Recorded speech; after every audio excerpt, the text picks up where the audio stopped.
On est parti d'un système hérité de la France, il faut le dire, où les gens vont à l'école pour sortir et être fonctionnaires, avoir un matricule à la fonction publique. Tout le monde veut aller à la fonction publique parce que, comme l'a dit le Premier ministre, parce que ça ne travaille pas, c'est là-bas que tout est permis. Vous pouvez venir à 9h, vous pouvez venir à 10h et repartir, il n'y a rien. Il n'y a pas d'obligation de résultat. C'est la relative quiétude qui est à la fonction publique qui fait qu'il y a beaucoup de jeunes qui ont des idées, qui ont des esprits d'entreprise, qui peuvent chercher un financement, qui peuvent s'auto-employer, qui ne le font pas. Donc, on déplore un système où on ne maîtrise pas les programmes.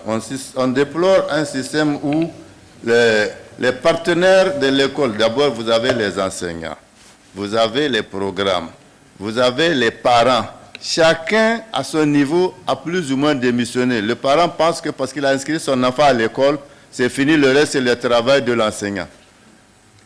Et l'enseignant, il va vous trouver des raisons pour dire que sa gouvernance, c'est-à-dire sa hiérarchie, c'est le proviseur, c'est le censeur, c'est le surveillant, c'est eux qui, etc., etc. Donc, nous avons vraiment intérêt à reprendre la main sur notre système éducatif. En quoi faisant? En faisant en sorte que au moins tous les programmes soient épluchés, examinés, voir ce qui peut aller en cohérence avec la refondation et ce qui doit être carrément buffé de nos programmes. Des gens, dans ce pays, à un moment, on a soupçonné des gens de vouloir introduire une forme d'éducation sexuelle qui valoriserait justement ces mariages homosexuels. Ça ne peut pas aller. Ce que nous souhaitons, il y a des sensibilisations pour lesquelles les chefs traditionnels souhaitent être impliqués, même si c'est même des caravanes. Hein.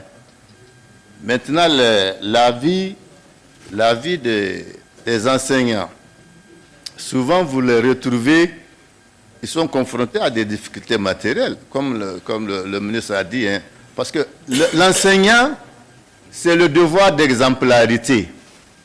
Quand l'enseignant vient demander à son enfant, donne-moi mégot, quand l'élève donne à l'enseignant 200 francs pour qu'il prenne un taxi, mais vous n'avez ni autorité morale, ni votre... Parce que même le savoir que vous devez transmettre là, l'enfant, il clique sur son appareil, Google, la définition qu'il veut, il a sur lui.